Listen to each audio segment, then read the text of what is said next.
Chapter 1 Renyuan Jindan. You are listening at FameTV.com. Chapter 1 Renyuan Jindan. Look, I'm sorry. You're a nice guy, but I really don't think we're a good match for each other. Those words were decidedly the bane of Li Yundong's existence. Even now, when he was drunk as a skunk, they were still replaying in his mind over and over again like a broken record. Arg. F***ck. Li Yundong yelled, putting an end to his thoughts. She rejected me, he mumbled incoherently. And she did it in the most half-hearted and cliched way imaginable. Li Yundong grunted. The nice guy speech again. Give me a F***king break. Li Yundong thought back to his failed love confession in front of the campus building this morning. Before he knew it, the misery associated with that memory hit him like a truck. A sudden feeling of tightness crawled up his chest. Am I really that pathetic? He thought.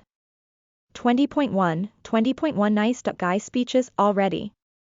And this is just my first year as a university student. You've got to be shitting me. A loud ding jolted Li Yundong out of his thoughts. The elevator doors slid open. He stumbled out and made his way unsteadily towards his door. At the door, he took out his keys and began fumbling with the lock. Several failed attempts later, a wave of frustration flowed through his system like an electric current. When it reached his brain, it was like a fuse was blown, something inside him snapped. You know what? Fuck you girls and your snobby attitude, he said. You think you're so great. One of these days, I'm going to find a girl that's prettier than all of you combined. Li Yundong was just a young child when his parents divorced. His father found companionship in the arms of a tall and busty blonde after the divorce, and was now having the time of his life at God knows where. His mother wasn't exactly wallowing in loneliness and self-pity either. She met an Australian dude, and had long since immigrated to Australia to lead her own life of depravity and hedonism. Li Yundong was left alone in the country to fend for himself. His only consolation was the woefully inadequate social grant provided to him by the government. So much for parenting. The lack of parental guidance proved disastrous for Li Yundong's growth as a person. He'd been undisciplined and aimless ever since his third year of middle school, coasting through life in idleness and apathy. With that kind of attitude, it would have taken a miracle for him to accrue enough credits to get into a good university. Tiannan University was already the best school he could get into, despite everyone's claims that it was only a third-rate university. But hey, even third-rate universities had their own perks. The Fine Arts Department of Tiannan University, for instance, was a force to be reckoned with. A lot of stars and celebrities were produced there, believe it or not. Ever seen a beautiful, fluffy, white cloud on a sunny day? Well, the beautiful women in Tiannan University were like the water droplets that form such a cloud. They came in large numbers, and, when gathered in a condensed space, they were a beautiful sight to behold. Li Yundong, still very much a virgin, had lost count of the number of times he had gawked at the ladies in his university until his eyes hurt. Alas, the laws of science dictate that polar opposites attract, thus, places with a lot of beautiful women would typically be teeming with handsome men too. If a group of beautiful women was a cloud, then handsome men would be the rain.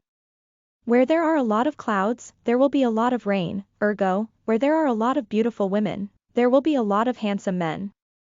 It's science. Then again, when a dense cloud brings rain, it typically pours. Simply put, the raindrops, handsome men, were having all the fun, while other mere mortals, like Li Yundong, were left to deal with the gloomy weather. To be fair, Li Yundong wasn't considered ugly, but he wasn't good looking either. So, no sunny days for Li Yundong and company. No sunshine and rainbows for those who got the short end of the stick when God was sorting out humanity's gene pool. Nowadays, if you're a guy and want to make an impression, you either have to look handsome or you have to look weird as F***ck. If you're just an average-looking guy, well, sorry, bro. No dice. The nice guy speech has your name written all over it. If there was one thing Li Yundong had in abundance, it was pride. Case in point. The women he'd professed his undying love to were all beauty queens and, quite frankly speaking, out of his league. That, in fact, was how he'd managed to receive 20.1 nice guy speeches in a row this year. This fruitless cycle of confess, get rejected, repeat had turned Li Yundong into the university's laughingstock. Images flooded Li Yundong's mind as he kept fumbling with the lock. He remembered the looks of ridicule he received from those who'd been watching his failed love confession this morning. God, he loathed every second of it. What he hated the most, though, was the fact that the F***ers didn't even have to say anything, their eyes said it all. Dude, you should probably take a good look at yourself in the mirror. This is what happens if you go for someone so far out of your league. Ha! Loser. Li Yundong gnashed his teeth and let out a low growl. And why isn't this F***king key working? Son of a bitch. Li Yundong yelled, throwing both hands into the air. As he did, the keys fell to the floor with a loud clink. Squinting, Li Yundong bent down to pick up the keys. All thoughts about the keys were forgotten because he saw something on the floor right in front of his door. It was a dog, a Japanese Spitz covered in scarlet fur. Leaning in, he took a closer look and noticed the red blot staining its hind leg. Obviously, the poor thing was injured. T/N. A Japanese Spitz's appearance resembles a fox. The Spitz cocked its head to one side and started licking its wound. While doing its thing, the poor thing gazed up at Li Yundong with piteous eyes. Li Yundong's heart melted right then and there. He picked up the dog from the ground, then cradled it against his chest and said, "So, your owner abandoned you, huh? Poor doggy. Hey, you want to know something? We're kind of similar, you and I. My parents abandoned me too. After that, life pretty much went to shit. Everyone thinks I'm a nobody. Nobody sees any good in me. Are you going through the same thing as well?" "Aw, I bet you are. But don't worry. Don't cry. Because I'm here for you, buddy. I'll look after you from now on. I won't abandon you, ever." Sometime later, he managed to get the door open. The first thing he saw was his living room, which was separated from the balcony by French windows with a thin muslin curtain hanging from the top of the windows. A carpet was spread over the center of the living room where a glass coffee table sat. On top of the table, there was a PlayStation 2 console with a stack of game CDs lying next to it, and beside the CDs was a bowl of half-eaten instant noodles. Li Yundong stumbled through the doorway, carrying the dog with him. By the time he reached the center of his living room, he was too out of it to remain upright. He plunked himself down on the carpet. A moment later, his body tilted sideways and his head thudded into a spot on the carpet beside the coffee table. The room was soon filled with the sounds of his snores. Inside his arms, the dog, Fox, really began to tremble, but the trembling gradually subsided. Under the clear moonlight, its eyes became brighter and brighter. With its snout, it nudged Li Yundong's jaw a few times to test if he was really asleep. More poking and nudging ensued until the little fox was convinced that Li Yundong was truly dead to the world. At this point, the little fox curled its body into a bundle. Moments later, its body started to glow, releasing a pale, green luminescence into the darkness. The light rose from the little fox's body and floated into the air like threads of loose gossamer. These threads drifted towards Li Yundong and, when their ends came in contact with his skin, were slowly absorbed into his body. A moment later, the threads emerged from Li Yundong's body, except that this time they were no longer green, their color had changed into a brilliant scarlet. The threads drifted back towards the little fox's body where they were slowly reabsorbed. When they emerged moments later, they were green once again. The little fox repeated the process several times in a row, absorbing Li Yundong's yang qi until it regained its strength. Each time after a thread had turned from scarlet to green, there was a noticeable improvement in its psyche, not to mention that its eyes also became clearer and more focused. Soon, even the bleeding on its hind legs stopped. Once it had recovered enough, it leaped off Li Yundong's chest and landed on the floor, where it spun around several times on the same spot. Gone was the dog with scarlet fur, and in its place was a girl wearing a scarlet dress. The girl looked to be about 15 or 16 years old. At full height, she was about 165 centimeters tall. Her gorgeous eyes were brilliant, sharp, and filled with intelligence. It was as if her dark pupils could give out a light of their own. The girl glanced around the room warily. After a while, when she was convinced that the place was secure, she heaved a sigh of relief.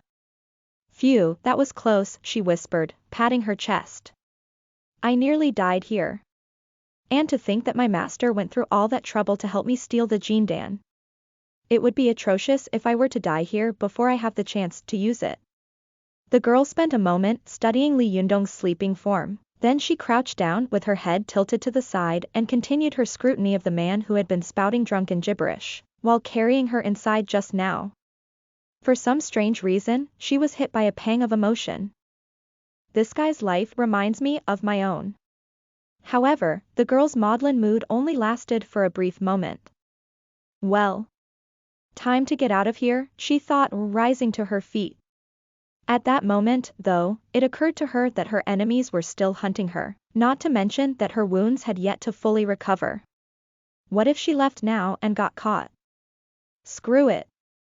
I might as well just consume the Renyuan Jindan now. From her pocket, she took out a golden pill. The pill was spherical in shape and was about the same size as a thumbnail. Slowly and gently, she slid the pill to the center of her palm, allowing it to rest there. Then, she gazed at the spherical object with so much reverence that it was as if she was holding the greatest treasure in the universe. A golden radiance permeated the apartment as soon as the Jindan was out of her pocket. In an instant, the apartment became so bright that it was as if someone had switched on the light. She had been on the run ever since she stole the Jindan. Until now, she hadn't found a single chance to consume and assimilate the Jindan. All of a sudden, she saw something from the corner of her eyes. 2 bursts of green light outside the French windows. She visibly blanched and her body grew taut. "Crap, crap," she said, looking towards the French windows frantically. "How did they even find me? Don't these people ever give up?" she thought. "They're always on my tail no matter where I run to." The girl's mind raced. "Come on, think. Think fast." She could already feel the swift approach of 2 powerful chis towards her location. Then, amidst her panic, a sudden thought hit her.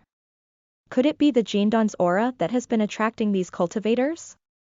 Yes. That's it. That must be why they were able to track me down every time. She made a split-second decision. In a blink of an eye, she was right beside Li Yundong. She reached down, cupped his cheeks with her fingers, and squeezed. Then, she slid the Jindan into Li Yundong's open lips and transformed herself back into a fox. She crawled towards Li Yundong's body and curled up in his arms. Her plan was undeniably ingenious. By placing the Jindan inside Li Yundong's mouth, she was planning to utilize Li Yundong's adolescent yang qi to mask the Jindan's aura.